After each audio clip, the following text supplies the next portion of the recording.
जी पधारे तो सामने जटायु जी ने स्वागत किया है और इन्हीं जटायु जी के चरण स्पर्श भी किए हैं राम जी। और आप देखिए रामचरितमानस में दशरथ जी के अंतिम संस्कार करने का अधिकार राम जी को नहीं मिला, क्योंकि राम जी तो चल दिए थे वन की ओर।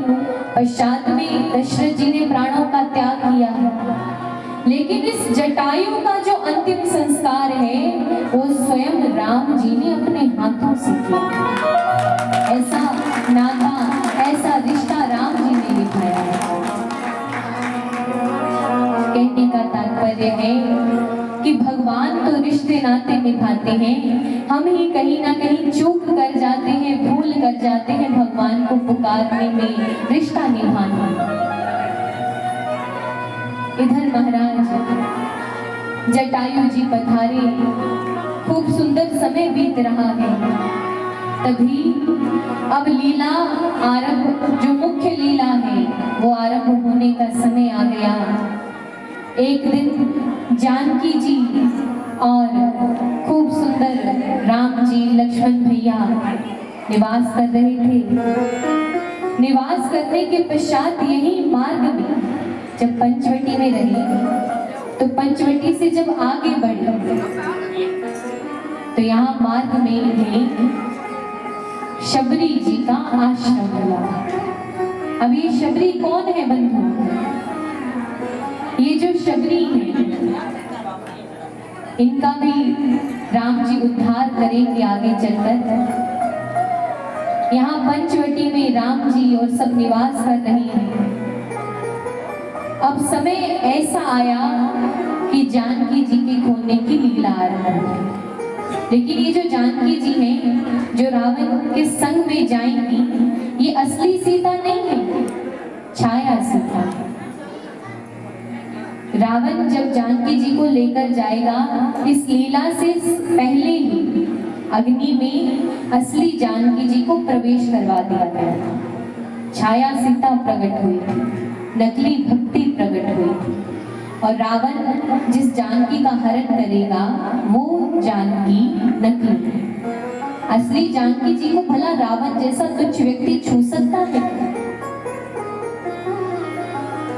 सोई महाराज लीला आरंभ हुई। एक दिवस जानकी जी विराजमान है और देखती हैं कि ये जो मृग है, मारीच जो मृग के रूप में आया, ये मृग इनके आगे से है। जानकी जी ने मांग की, हमको ये मृग चाहिए। सोई राम जी उस मृग को लेने दौड़े। अब ये जो मृग है ये मारीच है। मारीच खूब लीला कर रहा है, बड़ा परेशान कर रहा है। राम जी लेने दौड़े, सोई पीछे से लक्ष्मण भैया आए। लक्ष्मण भैया राम जी जब मारीच पर बाण चलाते हैं, सो ये मारीच हे लक्ष्मण कहकर अपने प्राणों का त्याग कर देता है। यहाँ मारीच का कार्य तो समाप्त हो गया, लेकिन क्योंकि हे लक्ष्मण की आवाज सुनी, सोई लखन लला को लगा कि राम जी किसी मुसीबत में है। सिया जी के चारों ओर एक लक्ष्मण रेखा बनाई और चल दिए राम जी की सेवा में। यहाँ इससे पहले शूर्पणखा के संग में जो हुआ वो लीला पूर्ण हो चुकी थी। शूर्पणखा आई थी और राम जी और लक्ष्मण भैया दोनों को कहा हमसे ब्याह कर लो। जब दोनों नहीं माने तो सिया जी पर प्रहार करने चली। सोई लक्ष्मण जी ने इनके नाक और कान काट दिए। जब नाक और कान काटे तभी ये रोती हुई रावण जी के पास आई और रावण को कहा कि इस प्रकार से बात है, अब सत्य तो कहा नहीं कि हमने ऐसा किया। झूठ कहती है कि इस प्रकार से तो मनुष्य है, एक स्त्री है, स्त्री बड़ी सुंदर है, हमने कहा ये स्त्री हमारे भाइयों के पास होनी चाहिए, तो उन्होंने मेरा ऐसा हाल किया। इसके पश्चात ये मारीच की लीला हुई। लक्ष्मण भैया भी उधर पधारे थे। जटायु जी की निगाहें भी राम जी पर थी। सोई पीछे से ये रावण आया, योगी का वेश धरा, भिक्षा मांगता है। भिक्षा देने के लिए जानकी जी ने वो लक्ष्मण रेखा पार कर दी। जो पार की, रावण असली स्वरूप में आया, पुष्पक विमान में सिया जी को बिठाया और अपने संग में ले, जो लेकर उड़ने लगा। जानकी जी चिल्लाई, चीखी। जब चिल्लाई, जटायु की नजरें पड़ी। अब जटायु तो वृद्ध हो चुके हैं, बूढ़े हो चुके हैं, फिर भी अपने प्राणों की रक्षा ना करते हुए जानकी जी को बचाने के लिए दौड़े।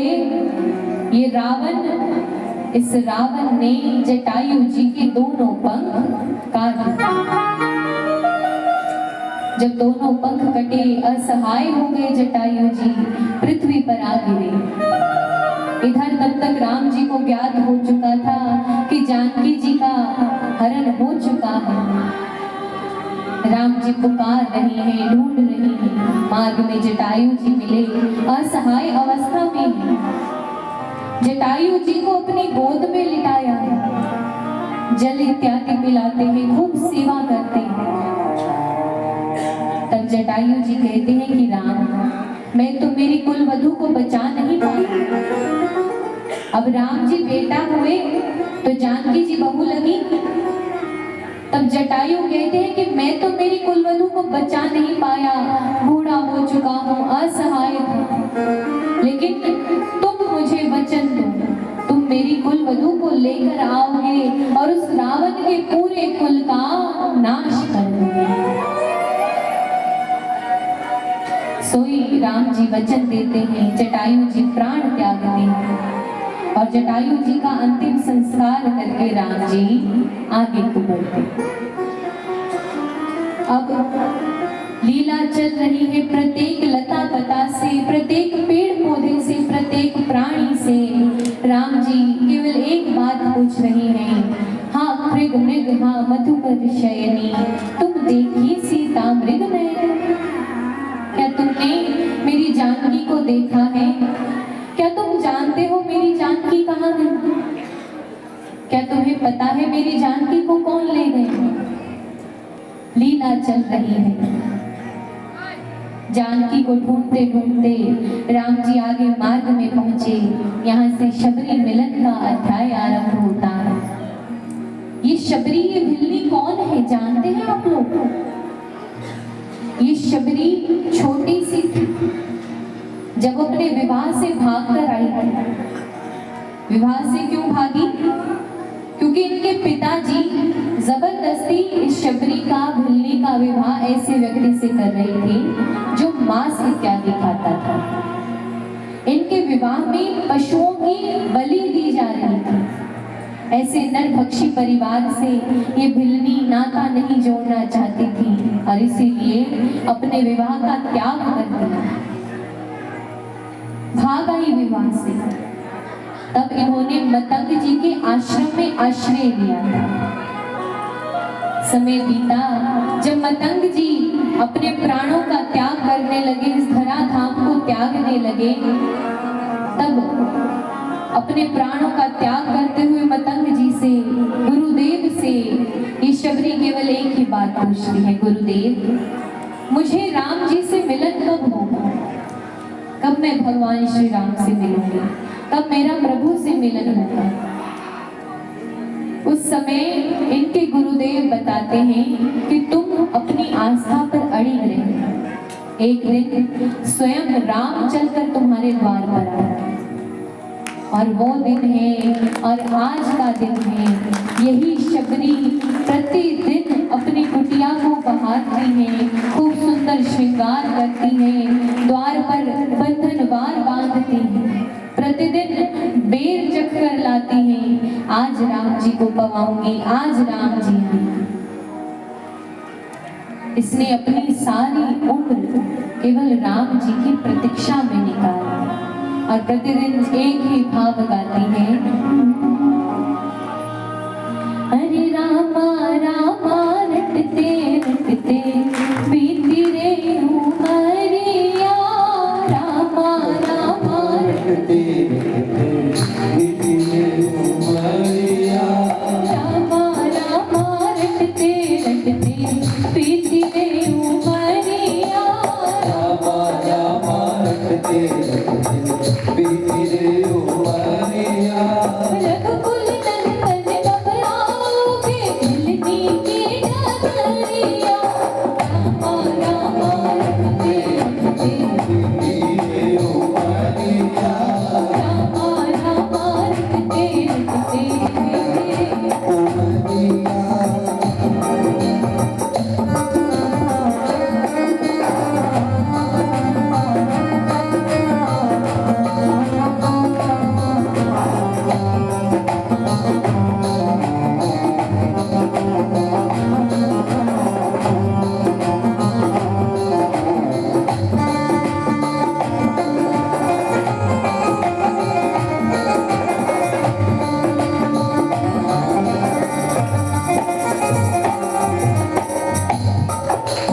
मैं शबरी मिलनी की जाए भजन भाव नहीं जानो रे शबरी बिलनी की जाए भजन भाव नहीं जानो रे राम तुम्हारे मिलने खातिर मन में जीवन पालो रे राम तुम्हारे मिलने का मन में जीवन पालो रे मन में जीवन पालो रे मन में जीवन पालो रे वन में जीवन पालो रे वन में जीवन पालो रे चरण कमल से निर्मल कर दो दासी की झुमरिया चरण कमल से निर्मल कर दो दास की झोपड़िया रामा रामा रटते रटते प्रीति रे उमरिया रामा रामा रटते रटते प्रीति रे उमरिया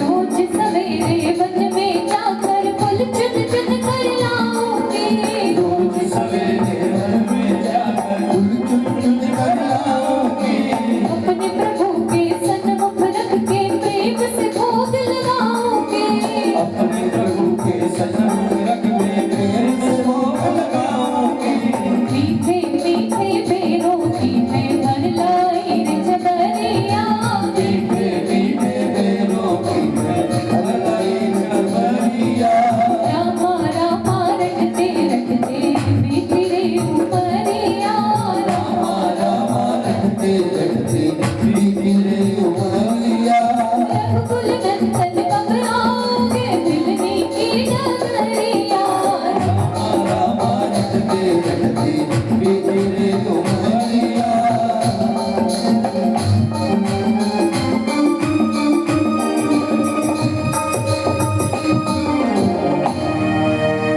बोलिए भक्त वत्सल भगवान की शबरी से मिलन हुआ न जाने कितने वर्षों की आस लिए बैठी थी ये शबरी आज इसकी उस आस को उस प्रभु को पाने की तड़प को राम जी ने पूर्ण किया है और शबरी से मिलने के पश्चात में यहाँ से किष्किंधा कांड आरंभ होता है। किष्किंधा कांड में भगवान श्री राम का मिलन हनुमान जी महाराज से हुआ। हनुमान जी की सहायता से सुग्रीव जी से मिले प्रभु, बाली का उद्धार किया है। और बाली का उद्धार करने के पश्चात सुग्रीव को उन्हें राजा बनाया। अब सुग्रीव जी राजा बनने के पश्चात 4 महीनों के लिए अपने राजकाज को छोड़कर बाहर ही निकले। यूं तो इनके बीच में ये बातचीत हुई थी कि सुग्रीव जी को राजा राम जी बनाएंगे और राम जी की सहायता सुग्रीव जी करेंगे। लेकिन राजकाज मिलने के पश्चात एक बार को मानो सुग्रीव जी की जो बुद्धि है वो अपने मार्ग से भटक गई। 4 महीना बीत गए। उसके पश्चात में लक्ष्मण लाल जी बड़े क्रोधित हुए कि भैया ये कब कार्य करेंगे, कब बाहर आएंगे। अभी तक भगवान तो ऋषिमुख पर्वत पर ही विचरण कर रहे हैं, क्योंकि जनपद में जाना तो मना था। लक्ष्मण जी जब क्रोधित हुए, जानते हैं राम जी कि सुग्रीव जी का जो दल है वही इनकी सहायता करेगा। शांत किया लक्ष्मण जी को, समाचार भिजवाया। सुग्रीव जी को अपना वचन याद आया, आए मिले राम जी से और उसके पश्चात में अपनी सेना एकत्रित की। अब सेना एकत्रित करने के पश्चात में सभी को अनेक अलग अलग दिशाओं में भेजा गया और सुग्रीव जी का जो दल है, सुग्रीव जी की जो सेना है जिसमें हनुमान जी भी प्रमुख हैं, उन्हें भी एक दिशा में भेजा। अब जानते हैं राम जी की हनुमान जी ही सिया जी की खबर लाएंगे, तो जाते समय राम जी हनुमान जी को एक चिन्ह देते हैं कि यदि तुमको जानकी मिल गई तो तुम क्या जानोगे, जानकी क्या जानेंगी कि ये मेरे ही राम के दूत हैं। इसीलिए राम जी ने अपनी मुद्रिका, अपनी अंगूठी निकालकर हनुमान जी को दी। तो हनुमान जी ने वो मुद्रिका कहाँ रखी, कहाँ रखी थी? मुख। क्यों? कहीं और भी तो रख सकते थे।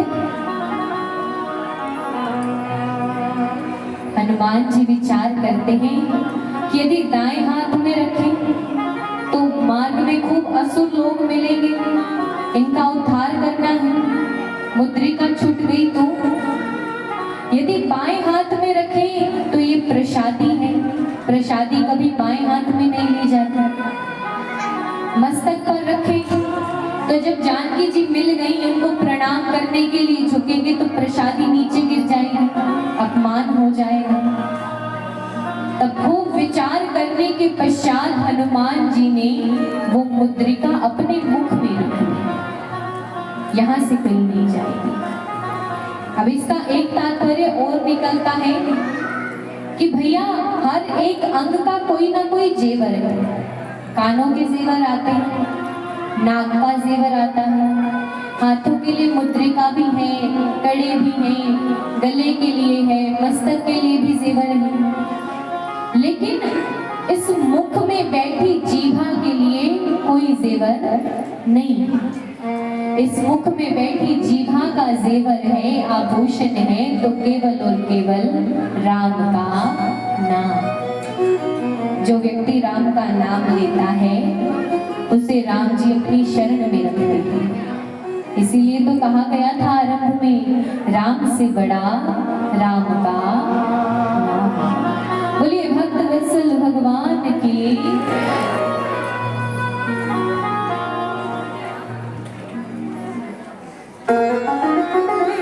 अब महाराज मुद्रिका लेकर चले, आगे मार्ग में समुद्र पड़ा है। हनुमान जी को जामवंत जी द्वारा उनकी सारी शिक्षा दीक्षा जो वो याद करवाई गई। भगवान श्री राम का नाम लेकर हनुमान जी उड़ चले। अब मार्ग में यूं तो विपत्ति आई, विघ्न आया। सुरसा नामक राक्षसी, ये कहा सुरसा राक्षसी आई है, किंतु इनका उद्धार किया हनुमान जी ने। आगे बढ़े और जब आगे बढ़े तो सबसे पहले लंका के भीतर जब फेरी लगा रहे थे जानकी जी को देखने के लिए तो विभीषण का घर मिला। अब जो विभीषण का घर मिला तो राम जी की मुद्रिका मुख में रखकर हनुमान जी सबसे पहले विभीषण के घर पर आए। क्यों? क्या विभीषण का घर बड़ा सुंदर था? तो फिर वहां तुलसी जी का पौधा था, राम जी का नाम, राम जी के भक्त थे विभीषण। कहने का तात्पर्य कि स्वयं के घर में स्वयं से ज्यादा फोटो लगाने की राम जी की फोटो लगाओ, राम जी का भजन गाओ, तुलसी जी का पौधा लगाओ। हनुमान जी कोई भी रूप धरकर इधर उधर घूमते हैं, अमर है ना, पृथ्वी पर रहते हैं, तो कोई भी रूप धरकर कहीं भी जा रहे हो, क्या पता आपका घर राम जी के माध्यम से कुछ अच्छा लगे तो आपके घर पर हाथ जाए। हम कथा में मायरा करते हैं ना, नानी बाई का मायरा, तो वो मारवाड़ी में होता है। तो उसमें एक भाव आता है कि जब कोई भी अपना नया घर बनाते हैं तो सब लोग अपनी फोटो लगाते हैं। तो बोले कि कोई भी नयो घर बनावे तो उस घर में आपरी फोटो लगावे। अठे हमारी एकली री फोटो, अठे सगले परिवार रे सागे फोटो, एक में आदि यूं करियोड़ा, एक में यूं करियोड़ा, आपरी फोटो लगावे लोग। तो कोई कहे कि भाई आपरी फोटो कहीं लगावणी, आपारी फोटो तो आपारे जाया रे बाद आपारा टाबरिया घड़ी लगा दे सागे हार फूलाना, तो आपरी फोटो नहीं लगाओ, राम जी की फोटो लगाओ। कहीं था हनुमान जी थारे घर के ऊपर से जा रिया होवे, मन का विश्राम करन रो, अब थारो घर फूट रो होवे राम जी रे नाम से तो थारे घर में विश्राम कर ले, नहीं तो विश्राम नहीं करे। बस इतनी आती है मुझको मारवाड़ी। चलिए पुनः राम जी की कथा पर लौटे। तो भैया अपने घर को राम जी के नाम से सुंदर बनाओ।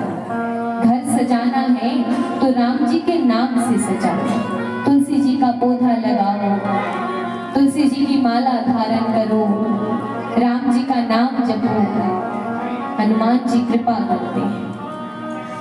विभीषण से मेल हुआ, मिलन होने के पश्चात पता चला ये भी राम जी के सेवक हैं, भक्त हैं, खूब अच्छी मित्रता हो गई।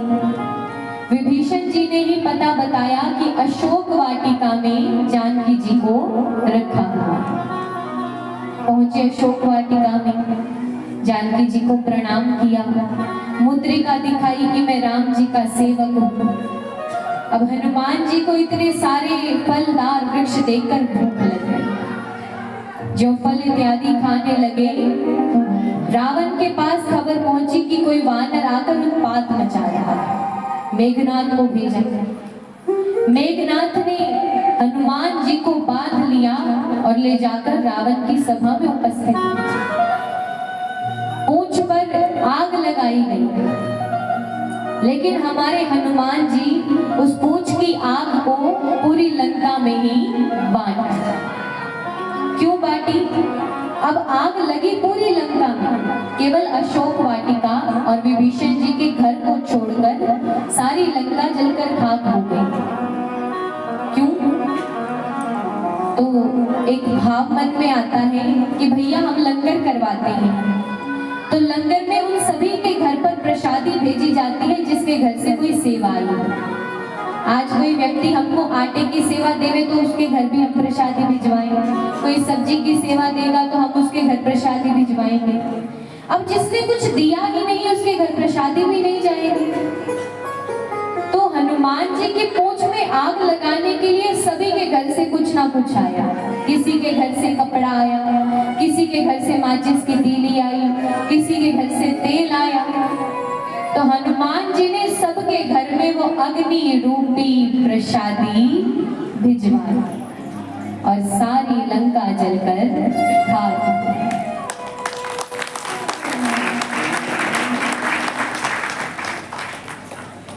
लंका जलकर खाक हुई।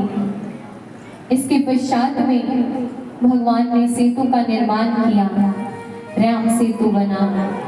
चलकर सब लंका नगरी की सीमा पर पहुंचे हैं। सेतु बनाने में सब लोगों का खूब योगदान रहा।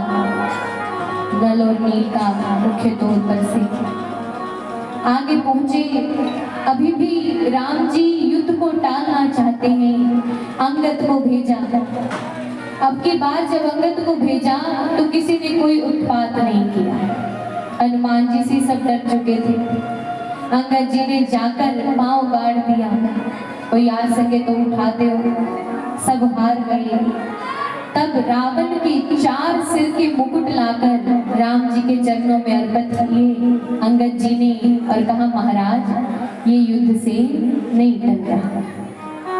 और परिणाम स्वरूप युद्ध आरंभ होता है।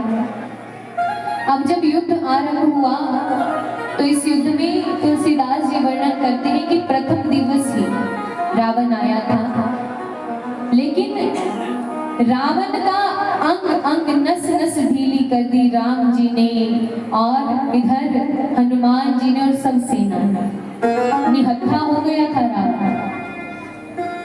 जब निहत्था हुआ तो रघुकुल की रीत है, योद्धा की रीत है कि निहत्थे पर कभी वार नहीं करते। राम जी ने उसे जल इत्यादि पिलाया, मूर्छित हो गया था, होश में लाए, कहा जाओ निहत्थे और असहाय लोगों से हम युद्ध नहीं करते। उस समय रावण जान गया था कि यही परमात्मा है, और जब जान गया तो एक एक करके परिवार के सब लोगों को भेज रहा है राम जी के हाथों सभी का उद्धार करवाने के लिए।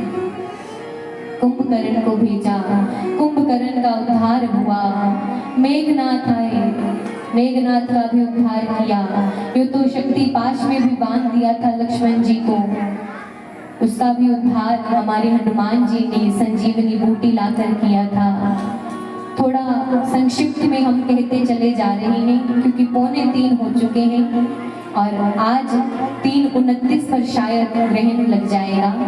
तो ग्रहण काल में आप सभी अपने घर पर राम जी का जाकर नाम लीजिएगा, हम भी हमारे राम जी का जाकर नाम लेंगे, इसलिए थोड़ा संक्षिप्त की ओर आगे बढ़ेंगे, अभी बहुत सा कार्य बाकी है। तो बंधुओं, संजीवन बूटी द्वारा हनुमान जी लक्ष्मण जी की जान बचाते हैं, मूर्छा तोड़ते हैं।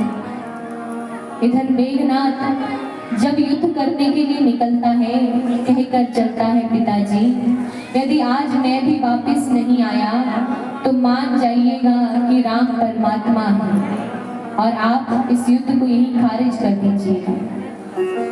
रावण कहते हैं पुत्र तुझे क्या लगता है मैं जानता नहीं कि वो राम परमात्मा है? मैं जानता हूं, लेकिन क्योंकि हम असुर हैं तो हम सीधे सीधे राम जी का नाम लेकर अपना उद्धार नहीं कर सकते। इसीलिए राम जी के हाथों अपने पूरे कुल को मरवा कर मैं अपने पूरे कुल का उद्धार करवा रहा हूं।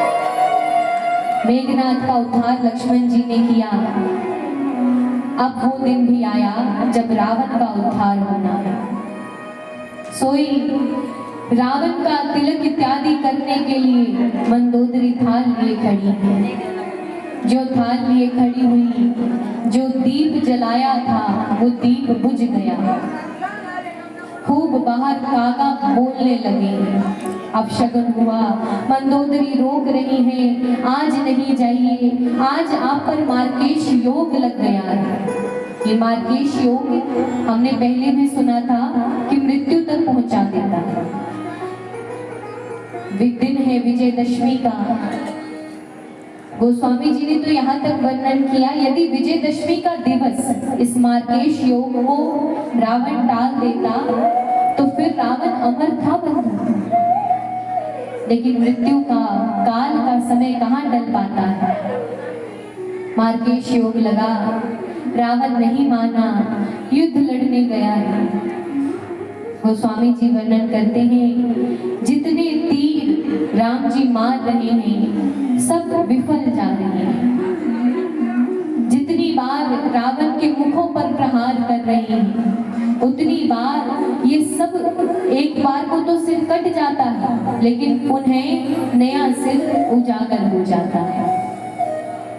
जब कुछ असर नहीं दिखाई दिया, विभीषण जी आए। विभीषण जी कहते हैं, प्रभु खींच सरासर श्रवण लगे, छाड़े सर 31 रघुनायक सायक चले, मानहु काल फनीस। प्रभु इसकी नाभि में अमृत पड़ा है, जब तक वो अमृत कलश टूटेगा नहीं तब तक ये मरेगा नहीं। तब राम जी ने 31 तीर रावण पर एक साथ छोड़े, 10 तीर मुख में, 20 तीर भुजाओं के और 1 तीर लगा नाभि में। जो नाभि में जाकर वो तीर लगा, अमृत कलश टूटा, सोई रावण का उद्धार। बोले अवध बिहारी सरकार की, यही वो रावण जिसके कारण मनुज तन था धारा, विजय सदा से सत्य की होती, मान गया जग सारा। सारे संसार को शिक्षा दी गई कि जीत सदैव सत्य की होती है, असत्य की नहीं। इधर विभीषण जी का राज्याभिषेक करवाया भगवान ने। इसके पश्चात में मंदोदरी को ज्ञान दिया और ज्ञान देने के पश्चात में पुष्पक विमान लिया और विमान लेकर दौड़े चले जा रहे हैं बड़ी जल्दी में राम जी, क्योंकि जानते हैं 14 वर्ष पूर्ण हो गए, यदि एक दिन भी ऊपर लगा तो भरत प्राण त्याग दे। सोई राम जी बड़ी जल्दी में अयोध्या नगरी की सीमा पर आए। सीमा पर भरत जी ने भी अपनी कुटिया बना रखी है, उस कुटिया में रुके। और जानते हैं आप लोग, जब राम जी और भरत जी का मिलन हुआ तो ये तय कर पाना मुश्किल था कि वनवास किसने काटा है।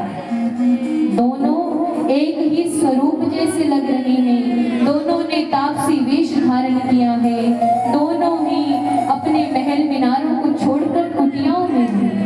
ऐसा त्याग भी भरत जी का था। खूब सुंदर भरत जी और राम जी का मिलाप हुआ। सुंदर दिन में वशिष्ठ जी द्वारा राम जी का राज तिलक किया जा रहा है और गोस्वामी जी वर्णन करते हैं, प्रथम तिलक वशिष्ठ जी की ना, मुनि सब वेद न्याय दीना, सुत विलोक हर्षि महतारी, बार बार सब आरती उतारी, सिंहासन पर त्रिभुवन साई, देख सुरन तुंदुबी बजाई, राजा राम जानकी रानी, आनंद अवध अवध रजधानी, सीता राम मनोहर जोड़ी, लख लख सब भई अब विभोरी। वशिष्ठ जी ने उठकर राज तिलक किया है। अयोध्या का राजकाज सब राजा रामचंद्र जी को संभाया गया। अयोध्या में राम राज्य आया है। बोलिए राजा रामचंद्र भगवान की, बोलिए राजा रामचंद्र भगवान की। यहाँ तक राम जी का राज तिलक हुआ।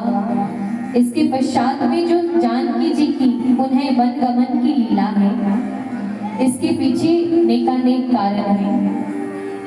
इन कारणों में से 3 प्रमुख कारण बताए जाते हैं।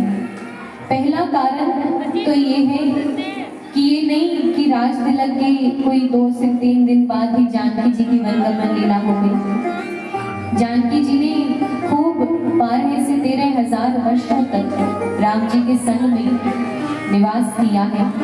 उसके पश्चात में वनगमन की लीला होती है, क्योंकि जिस समय जानकी जी का वनगमन हुआ तब तक राम जी ने अपनी जो आयु है वो पूर्ण कर ली।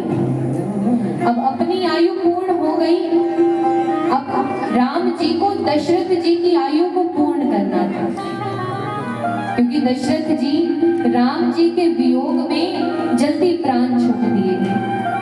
दशरथ जी की आयु के अभी 13,000 वर्ष बाकी थे। तो राम जी ने विचार किया कि हमारे पिता होने के बाद भी यदि दशरथ जी को पुनः पृथ्वी पर आना पड़ता है अपनी आयु को भोगने के लिए, तो क्या फायदा हुआ हमारे पुत्र होने का। क्योंकि जब कोई व्यक्ति अपनी आयु से पूर्व मृत्यु पा लेता है और उसकी आयु शेष रह जाती है, तो व्यक्ति को अपनी आयु भोगने के लिए पुनर्जन्म लेना पड़ता है। राम जी ने विचार किया कि हम उनके पुत्र हैं और हमारे होते हुए भी हमारे पिता दोबारा पृथ्वी पर आए तो क्या फायदा हमारे पुत्र होएगा। इसीलिए अब हम हमारे पिताजी की आयु का भोग करेंगे। तो जो 13,000 वर्ष दशरथ जी की आयु शेष थी वो आयु राम जी भोग देंगे। अब राम जी यदि अपने पिताजी की आयु का भोग करेंगे तो संग में जानकी जी कैसे विराज सकती है। यदि दशरथ जी की आयु का भोग करेंगे तो जानकी जी तो वधू है ना। इसीलिए जानकी जी और राम जी की आपसी सहमति से ये वनगमन की लीला हुई, ये पहला कारण है। दूसरा कारण आता है कि उस समय पर राम राज्य के समय पर केवल 2 ही शिक्षा महत्वपूर्ण मानी जाती थी। एक तो थी वशिष्ठ जी की और एक शिक्षा थी वाल्मीकि जी की। वशिष्ठ जी की शिक्षा दीक्षा तो राम जी ने ग्रहण कर ली थी, लेकिन मन में भाव था कि वाल्मीकि जी की भी शिक्षा दीक्षा हम ग्रहण करें। अब वाल्मीकि जी की शिक्षा दीक्षा जब राम जी ने ग्रहण नहीं की तो भाव हुआ कि हमारे पुत्र वाल्मीकि जी से शिक्षा दीक्षा दें। तब उस समय ये वनगमन की लीला हुई और जानकी जी के दोनों पुत्र लव कुश ने वाल्मीकि जी के नेतृत्व में सारी शिक्षा दीक्षा पूर्ण की। ये था दूसरा कारण। तीसरा और अंतिम कारण जो हमने संतों के मुख से सुना वो ये था कि वाल्मीकि जी की जो रामायण है वो राम जी के समय पर ही लिख दी गई थी। तब उस समय पर जानकी जी जब छोटी थी तो जानकी जी की वाटिका में बगीचे में 2 तोता तोती आते थे। ये तोता तोती वाल्मीकि जी के आश्रम में निवास करते थे। वाल्मीकि जी जब कथा लिखते थे तो इनको राम जी की संपूर्ण कथा याद थी। तो ये तोता तोती रोज वाल्मीकि जी के आश्रम से उड़कर यहाँ वाटिका में जानकी जी के पास आते और उन्हें श्री राम कथा कहते थे। तो जानकी जी को वो कथा सुनना इतना प्रिय लगता था कि एक दिन जानकी जी ने कहा कि तुम हमारे पास ही निवास करो।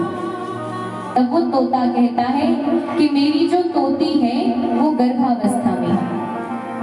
हम चाहते हैं कि हमारे बालकों का जन्म भी हमारे गुरुदेव के आश्रम में ही। एक बार हमारे बालकों का जन्म हो जाए फिर हम आपके पास शायद निवास कर लें। अभी तो हमको आज्ञा है। जब नहीं मानी जानकी जी, बचपन था, बाल हट में जानकी जी ने उस तोते को तो अपने पास रख लिया और तोते को कहा तुम चले जाओ। तोता जाने लगा, तोते को विरह हुआ, विरह होकर उसने अपने प्राण गर्भावस्था में ही त्याग दिया। जब अपनी पत्नी को मरा देखा सो वो तोता खूब क्रोध में भरकर, आवेश में भरकर जानकी जी को श्राप देता है कि जिस प्रकार तुमने मेरी पत्नी से गर्भावस्था में वियोग करवाया है, इसी प्रकार से तुम्हारा भी गर्भावस्था में अपने पति से वियोग हो जाएगा और इस पूरी लीला का कारण मैं बनूं। वही तोता आगे चलकर धोबी बना है और उसके पश्चात में ये वनगमन की लीला हुई। अब इस वनगमन की लीला के पश्चात में जब सबने अपना अपना पात्रता इस पृथ्वी पर, इस धराधाम पर पूर्ण की, जो जानकी जी पृथ्वी से प्रकट हुई थी उसी प्रकार पृथ्वी में समा गई। राम जी ने भी अपनी पात्रता इस पृथ्वी पर पूर्ण की और सब एक एक करके अपने धराधाम साकेत धाम को पधारा। और इसी के साथ श्री राम कथा यहाँ विश्राम होती है। बोलिए राजा रामचंद्र भगवान की, बोलिए राजा रामचंद्र भगवान की। देखिए महाराज, कथा तो विश्राम हो गई। अब एक बार उन सभी लोगों का हम सम्मान करेंगे जिन्होंने ये 7 दिवसीय कथा करने में हमारी सहायता की। सबसे पहले जोरदार ताली इस पूरी गौशाला कमेटी के लिए। एक बार जोरदार ताली हमारे प्रवीण जालक भैया जी के लिए जिन्होंने खूब मंच का संबोधन भी किया, आप सभी को भी खूब सुंदर सुंदर भजन सुनाए। एक बार जोरदार ताली हमारे साज-बाज वाले भैयाओं के लिए। एक बार जोरदार ताली साउंड सर्विस वाले भैया